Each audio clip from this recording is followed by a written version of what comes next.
कहाँ से दिया था, या फिर उसमें स्पेसिफिक टर्म पकड़ते हैं। जैसे स्वरस की परिभाषा लिखी है, यंत्र निष्पीड़िता तब द्रव्य आद्र स्वरस उच्यते। तो जो आद्र द्रव्य होते हैं उनको यंत्रों से घिसने के बाद जो उसमें रस निकलता है उसे हम स्वरस कहते हैं। यंत्र वर्ड आएगा, किसका हो जाएगा, चरक का हो जाएगा। यहीं पे वस्तु निष्पीड़ित शब्द आ जाएगा तो वो किसका हो जाएगा, सारंगधर का हो जाएगा। ठीक है, इसके बाद यहाँ पे देखो किससे किसके निकालना है। तो बाकी सब चीजों को अपन लोग निकालते हैं सामान्य विधि जो होती है रस निकालने की, लेकिन इसमें जो एक होता है क्या कि कुछ ऐसे द्रव्य होते हैं जिनको अपन सामान्य निचोड़ के रस नहीं निकाल पाते। जैसे उसमें लिखा है वासा, नींब, बिल्व, बगल में तुम लोग लिख लो नींबू, वट, काश्मरी और जम्बू।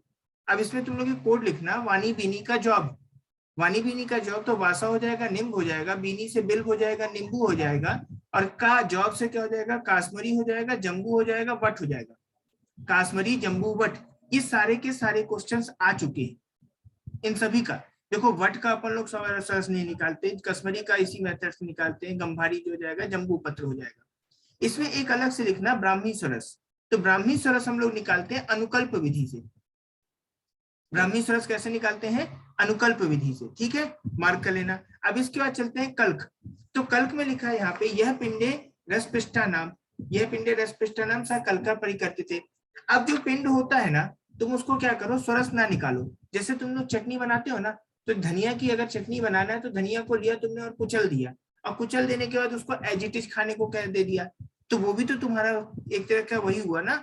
वो तुम्हारा क्या है, चूर्ण का एक फॉर्म है, लेकिन आर्द्र चूर्ण है। उसी को जब सुखा के पीसते हो तो वो ड्राई चूर्ण हो जाता है। तो यह पिंडे, पिंड वर्ड आएगा तो वो किसके लिए होगा, कल्क। चटनी बनाते हो और उसे ऐसे पिंड करके दे दिया तो वो बन जाएगा तुम्हारा। इसी में सारंगधर की एक परिभाषा लिखो, द्रव्यम आद्रम शिलापिष्टम शुष्कम व सापलम भवेत। मार्क करो, द्रव्यम आद्रम शिलापिष्टम शुष्कम व सापलम भवेत।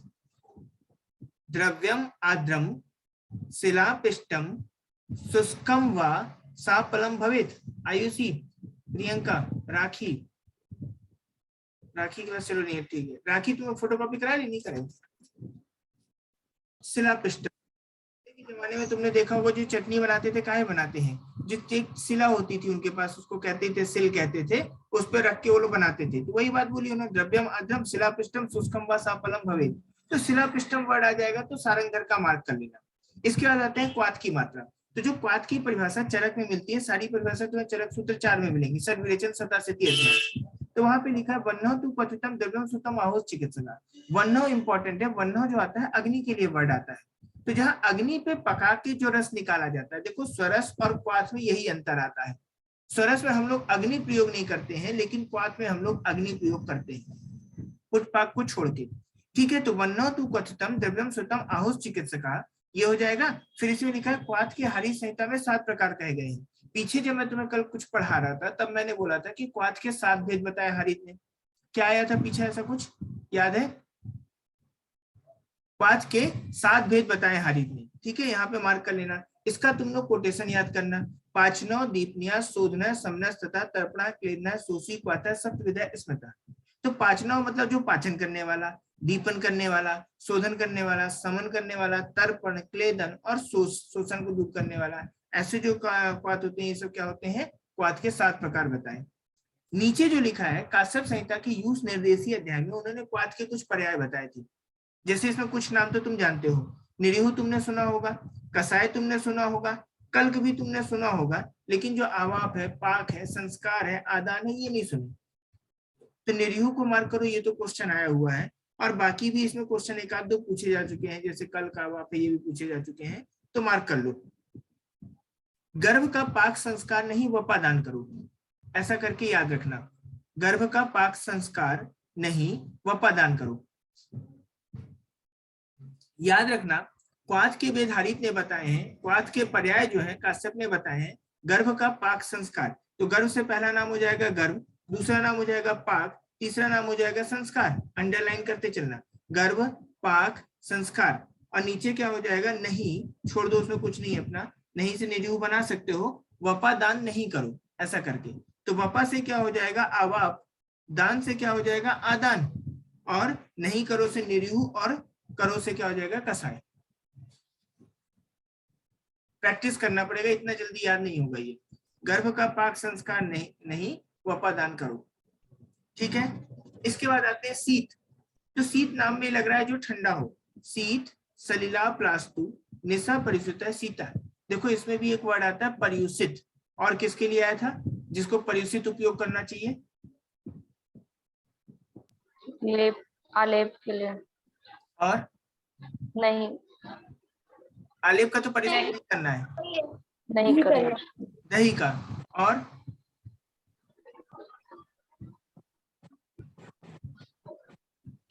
सर इसको तो परियुषित यूज करना है ना, ओवरनाइट रख के जो होगा वो यूज करना है। क्या? दही का भी परियुषित यूज नहीं करते, दही भी ताजा यूज करने को बोला, परियुषित तो बेकार हो जाता है। स्वरस को भी परियुषित यूज नहीं करना है। देखो शीत को परियुषित यूज करना है, पर जो स्वरस होता है, दही होता है, इनका परियुषित यूज नहीं करना है। ये क्वेश्चन आया, खंड का क्वेश्चन है। तुम लोगों को मैं सारे लिखवा चुका हूँ, सूत्र जब पढ़ा रहा था मैंने मार्क कराए थे। पिछला रिवीजन जरूर करो, और जो एक साथ चीजें उन्हें लिख के रखो, ठीक है। तो अपन ये अष्टांग संग्रह ने बताया है। यहीं पे तुम एक और परिभाषा लिखो, द्रव्याद उत्थितोय। ये चरक की परिभाषा नोट कर लेना बुक से ही। द्रव्याद उत्थितोय तत्पुनर्निशि संस्थितात् कसाईयो विनिर्याते संस्थिता समुदर। इसको नोट कर लेना चरक सूत्र 4 से, मत सुनो अभी। चरक सूत्र रेफरेंस लिख लो, चरक सूत्र 4 रेफरेंस लिख लो और उसको नोट कर लेना। यहां से क्वेश्चन आ चुका है, इसको मार्क करो। शीत की परिभाषा चरक सूत्र 4 के अनुसार पूछी जा चुकी है। दीक्षा, चरक सूत्र 4 में शीत की परिभाषा लिखी हुई है, वहां से लिख लेना पूरा कोटेशन, उसमें फर्स्ट से क्वेश्चन आ रखा है, ठीक है। इसके बाद चलते हैं फांट में। तो फांट में यहाँ पे सुने द्रव्य से द्रव्य पहले सम्यक जलम उष्णम विनिक्षिपेत मृत पात्रे कुलोन्मारम ततस्तु स्त्रावित पाटेत तस्य चूर्ण द्रव्य फांटन तस्मन द्विपलोन्मितम। इसमें देखो यहाँ पे क्या लिखा है, जो द्रव्य अपन को एक पल लेना है, उसमें फिर अपन को जल डालना है, फिर उसको अपन को उबालना है, और लिखा है मृतिका पात्र का यूज करना है, कुलोन मात्रम हो जाएगा, ततस्तु स्त्रावित पाटेत, फिर उसको अपन को स्त्राव करना है, और इसे चूर्ण द्रव कहते हैं, इसी को फांट कहते हैं। कल मैंने तुम्हें परिभाषा याद कराई थी कि इसी के लिए चूर्ण शब्द आता है, इसी के लिए फांट द्रव शब्द आता है। मार्क करो, यही पर्याय याद कराया था ना, ये मार्क करो, ठीक है। इसी में तुम लोग बगल में लिख लेना, यहीं पे तुम्हें मिलेगा तेसाम यथा पूर्वम बलाधिक्यम, तेसाम यथा पूर्वम पूर्वम बलाधिक्यम, वाग्भट का। और एक लाइन लिखना, अतः कसाय कल्पना व्याध आतुर बल अपेक्षणी, अतः कसाय कल्पना व्याध आतुर बल अपेक्षणी। और कहीं भी कुछ मिलता है क्या?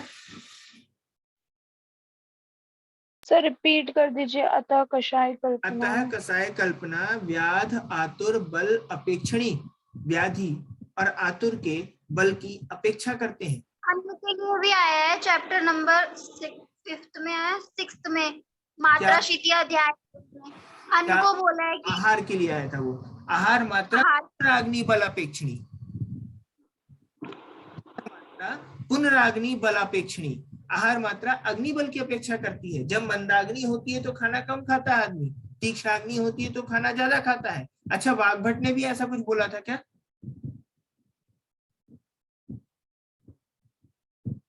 वाग्भट ने कुछ बोला था क्या ऐसा? बोलो। आहार मात्रा पुनराग्नि बल द्रव्य अपेक्षणी। जिस दिन तुम लोग छोले खाओगे, राजमा खाओगे, उस दिन खाना कम खाओगे, लेकिन अगर तुम लाई खा रहे हो तो ज्यादा मात्रा में खाओगे। तो बल द्रव्य के बल की भी अपेक्षा करता है। आहार मात्रा पुनराग्नि बल अपेक्षणी चरक में आएगा, चरक सूत्र 5 में। द्रव्य में आएगा आहार मात्रा पुनराग्नि बल द्रव्य अपेक्षणी, ठीक है, मार्क कर लिए। फिर इसका चलते अपन अन्य कल्पना में आ जाओ। ये तुम्हारी हो गई कौन सी? कसाय कल्पना है। 5 कसाय कल्पना पढ़ लिए।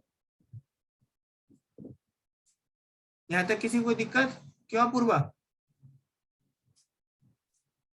कुछ पूछ रही थी? सर ये लास्ट वाली लाइन रिपीट करना एक बारी। अतः कसाय कल्पना व्याध आतुर बल अपेक्षणी, चरक सूत्र 4 के ही रेफरेंस है। चरक सूत्र 4 को परिभाषाएं लिखी है, वहां पे लिखा हुआ। आहार मात्रा वाली। आहार मात्रा पुनराग्नि बलापेक्षिणी, चरक सूत्र 5, दूसरा या तीसरा या चौथा श्लोक है। आहार मात्रा पुनराग्नि बलापेक्षिणी, आहार मात्रा प्रोपोर्शनल टू अग्निबल, ऐसा लिख लेना, याद रहेगा। फिर उसी के नीचे लिख लेना आहार मात्रा प्रोपोर्शनल टू अग्नि और द्रव्य अपेक्षिणी, तो तुमको याद रह जाएगा वाग्भट का। ठीक है, 2 टर्म याद रखना, आहार मात्रा अग्नि पे चरक बोलते हैं, आहार मात्रा अग्नि और द्रव्य के बल पे ये कौन बोलते हैं, वाग्भट बोलते हैं। अब चलो आ जाओ अन्य कल्पना में आ जाओ। अन्य कल्पना में जो अपन यवागु वगैरह बनाते हैं ना, उसका देखते हैं। पहला कोटेशन लिखा है सुश्रुत सूत्र 46 में, मैं तुम्हें समझा चुका था। सिक्ते ही विरहितो मंडा, मतलब जो सिक्त रहित होता है। पेया सिक्त समन्विता, पेया में कुछ सिक्त हो सकता है, सिक्त मतलब होता है चावल का कण। फिर उसमें लिखा है विलेपी बहुसिक्ता, और जो विलेपी बनाते हैं उसमें सिक्ता चावल के कण बहुत ज्यादा मात्रा में होते हैं। स्याद यवागुर विरला द्रव, तो ये जो यवागु होती है उसमें विरल द्रव होते हैं।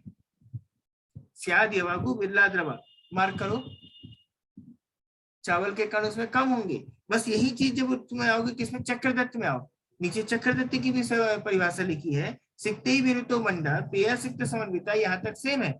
नीचे लिखा है यवागुर बहुसिक्ता, यवागु में सिक्ता ज्यादा है। स्याद विलेपी विरला द्रवा, ये उत्तराखंड का फेमस क्वेश्चन हुआ करता था, उत्तराखंड में क्वेश्चन बहुत पूछा जाता था। तो मैंने तुमको बताया था कि सुश्रुत की बहु विलेपी बहुत खाई, ऐसा कुछ करके याद रखना, सुश्रुत की बहु विलेपी। तो बहुसिक्ता जिसमें आएगा वो किसमें हो जाएगा, सुश्रुत में। विलेपी बहुसिक्ता स्याद, एक याद कर लेना, या तो चक्रदत्त की लाइन याद कर लो या तो सुश्रुत की लाइन याद कर लो। सुश्रुत की यवागुर बहुसिक्ता स्याद विलेपी विरला द्रवा, इसको मार्क कर लो,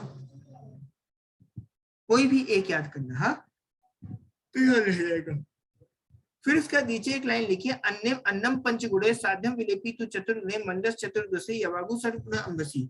तो तुमने एक फॉर्मूला पढ़ा होगा, अन्य विलेपी मंड यवागु 5 4 14 6 लागू। अन्य विलेपी मंड यवागु 5 4 14 6 लागू। वही चीज लिखिए, अन्नम पंचगुणे, अन्न में क्या है 5 गुना चावल, चावल बनाते समय 5 गुना पानी मिलाते हैं। साध्यम विलेपी तो चतुर्गुणे, विलेपी में कितना मिलाते हैं, चतुर्गुना। और जो मंडस चतुर्गुणे, विलेपी और मंड लगभग समान होते हैं, दोनों में 14 गुना, लेकिन जो यवागु बनाते हैं उसमें कितना होता है, सॉरी उल्टा बोल गया, विलेपी में 4 गुना हो जाएगा और जो मंड हो जाएगा उसमें 14 गुना। विलेपी में 4 गुना और मंड में 14 गुना, और जो यवागु है उसमें 6 गुना। याद रखना उसके लिए, अन्य विलेपी मंड यवागु 5 4 14 6 लागू। ठीक है, आ जाओ डिफरेंस में। तो जो काश्यप ने पेय और यवागु में अंतर बताया, ये डिफरेंस किसने बताया, पहला तो ये क्वेश्चन बनता है कि पेय और यवागु में अंतर किसने बनाया। बाकी ये ना सिंपल है, इसमें कभी क्वेश्चन नहीं आया है ऐसा कि जो पेय बनाई जाती है काश्यप के अनुसार 20 गुने में बनाई जाती है। ठीक है, फिर इसके बाद जो यवागु के अनुसार, जो काश्यप के अनुसार जो यवागु बना रहे हैं 20 गुना 15 गुना या 10 गुना जल में सिद्ध करते हैं। अपनी सुविधा के अनुसार, अपनी गुणता के अनुसार लेना है कि तुमको लघु बनाना है कि गुरु बनाना है। फिर लिखा अहस्थार्या, हाथ से जो ना पकड़ी जा सके, ऐसे तुमने डाला उसमें चावल के कण ना आए, अहस्थार्या। जबकि यवागु में क्या होगा, सापरिग्रह, जो हाथ में पकड़ी जा सके। तो बस यही टर्म याद करना कि काश्यप में जब पेया जाएगा, पेया में जो आएगा तो अहस्थार्या हो जाएगी, और जबकि यवागु में आएगी तो कैसी हो जाएगी, सापरिग्रह, पकड़ी जा सके। सिक्ते स्फुटित, अब जब घुल जाएंगे तभी तो हाथ में पकड़ में नहीं आएंगे ना, और जबकि इसमें काश्यप ने लिखा है कि उसमें 7 दोष होते हैं, ये वाला टर्म उसमें नहीं आता, क्योंकि सीधी सी बात है, सापरिग्रह पकड़ में तभी आएगा ना जब चावल नहीं फूटे होंगे, तो नहीं लिखा। तो यवागु के 7 दोष होते हैं, जो तुम काश्यप संहिता जब पढ़े थे तो तुमने देखा था, पतली, गाढ़ी, ठंडी, है ना, ऐसी पढ़ी थी, 7 दोष पढ़े थे। वो 7 नाम याद रखने की जरूरत नहीं है, बस संख्या याद रखना है कि यवागु में सप्त दोष किसने बताए, या काश्यप के अनुसार यवागु में दोष कितने होते हैं। ये वाला पेज हो गया, इसमें किसी को कोई दिक्कत है। नेक्स्ट पेज में आते हैं, नेक्स्ट पेज टफ है और क्वेश्चन यहाँ से खूब आते हैं। क्लियर है, चले आगे बोलो। चलो आ जाओ, विभिन्न कल्पनाएं, उनके द्रव्य मात्राएं। तो अपन को कौन सा कल्पना कैसे बनानी है, उसमें वाटर का अमाउंट क्या रखना है, यही चीज इंपॉर्टेंट होती है, यही चीज पूछी जाती है। देखो स्वरस है तो कुछ करना नहीं है, सीधे पीस देना है, निचोड़ देना है, बन जाना है। तो बगल में लिखा है गुणोत्कर्ष व दोष निवारण में औषधि के रूप में कोई नई लाइन है, गुरु व प्रबल होने से बलवान रोगियों में, निषेध मंदाग्नि रोगियों में। तो जो मंदाग्नि होता है उसमें अपन को नहीं देना है, जो गुरु और बलवान है उन्हीं में अपन को स्वरस का यूज करना है। ठीक है, अब इसे देखो क्वाथ में, देखो क्वाथ इंपॉर्टेंट है, द्रव्य और जल की मात्रा है। तो मृदु होता है, मध्य होता है, खर होता है। पहले तो उसके 3 टाइप होते हैं, मृदु हो जाएगा, मध्य हो जाएगा, खर हो जाएगा। मृदु वाले में क्या करते हैं 1/4, मतलब द्रव्य अपन 1 पार्ट लेंगे और जल 4 गुना लेंगे। मध्य वाले में क्या करेंगे 1:8 रखेंगे, और जब खर में जाएंगे तो 1:16 हो जाएगा। सिंपल से एक है, चाय बनाते हो,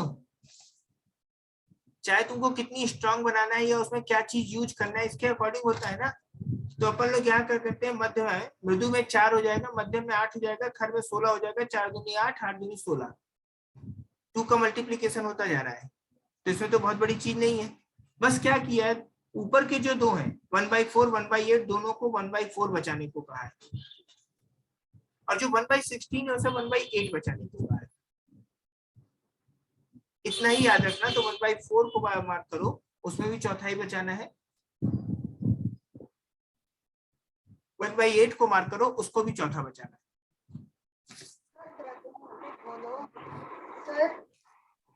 क्या इनका ठाकुर क्या सर ये जो वाटर का कंटेंट अगर इसमें बढ़ रहा है रेशियो में तो वो होना चाहिए ना। क्या जो 4, 8, 16 है, ये तो जल का भाग है ना, तो जब जल का भाग बढ़ रहा है तो वो स्वाद है, वो तो मृदु बनना चाहिए ना, वो खर कैसे बनेगा? नहीं, गुरु होगा। और वो क्यों हो जाएगा, देखो गुरु नहीं कह सकते, एक्सट्रैक्ट ज्यादा निकलेगा। एक्चुअली एक्सट्रैक्ट भी ज्यादा नहीं निकलता, इसमें होता क्या है, कुछ ऐसे द्रव्य होते हैं जो जल्दी घुलते नहीं है, ये जल्दी एक्सट्रैक्ट नहीं छोड़ते। जैसे पाउडर है, तुम पाउडर का काढ़ा बनाओगे तो जल्दी एक्सट्रैक्ट निकल आएगा, वहीं उसके यवकुट का अगर निकालोगे तो और देर से निकलेगा। और क्या होता है, उसका और बड़ा फॉर्म यूज करते हैं तो देर से निकलता है। तो इसके लिए हम लोगों को क्या है, जब क्या होता है मटेरियल ज्यादा होता है तो अपन लोगों को पानी भी ज्यादा लेना होता है, क्योंकि बहुत सारा पार्ट तो मटेरियल एब्जॉर्ब कर जाता है। फिर साथ में उसको उबाला जाता है तो उसका एक्सट्रैक्ट पूरा नहीं निकलता। जैसे जब अपन लोग ये बनाते हैं च्यवनप्राश वगैरह, तो च्यवनप्राश में 16 गुना जल मिलाना चाहिए, क्योंकि उसमें क्या होगा, उसका एक्सट्रैक्ट सही ढंग से आए।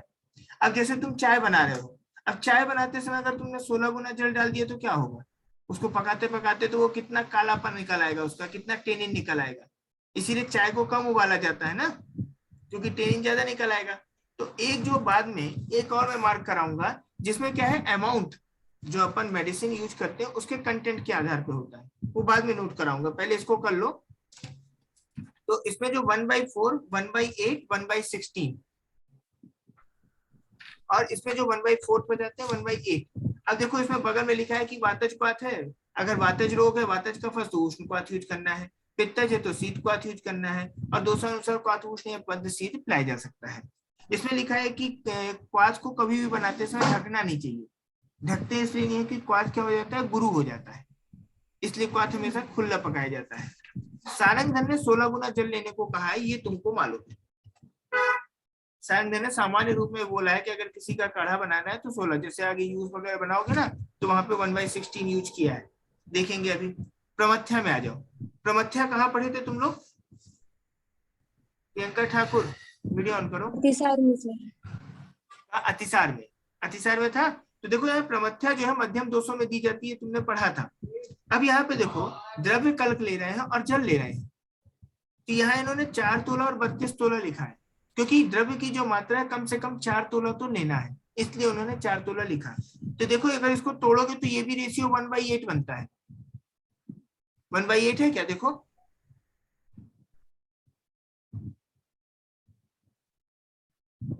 हेलो, यस सर 1/8 है। ठीक है। तो इसमें जो 4 तोला होता है 32 तोला होता है, तो बस इसको याद करो। प्रमथ्या में कितना हो जाएगा, 8 गुना जल होता है, बाकी नंबर बाद में याद कराऊंगा, बस अभी सुनना। इसके बाद चलते हैं क्षीर पाक। तो जब क्षीर पाक कराते हैं तो वहां पे जो द्रव्य होता है, क्षीर होता है और जल होता है, तो द्रव्य 1 भाग ही लेना है, क्षीर 8 भाग लेना है, और जो जल लेना है कितना, 32 भाग। तो 8 चौको 32 4 टाइम्स है, वो 4 टाइम्स ही है। तो देखो यहाँ पे जो 1:8 और 8 चौको 32, 1:4। नीचे देखना कहीं जो है तेलपाक लिखा हुआ है, तेलपाक मिला?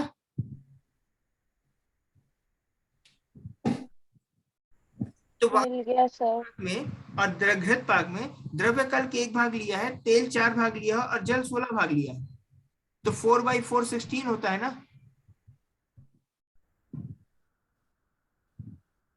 देखना समझना, क्षीर पाक में 1:8:6 32, घृत पाक में 1:4:16।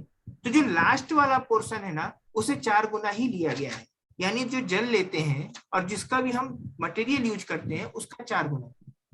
अच्छा, दुग्ध के भेद कितने होते हैं? दुग्ध के दोष 8। दुग्ध के दोष कितने हैं?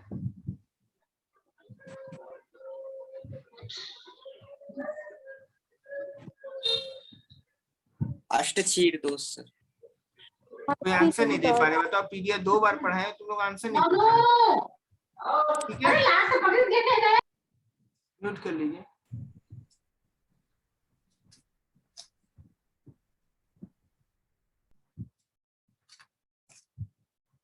ठीक है, और घृत कितने प्रकार, वो स्नेह कितने प्रकार के होते हैं?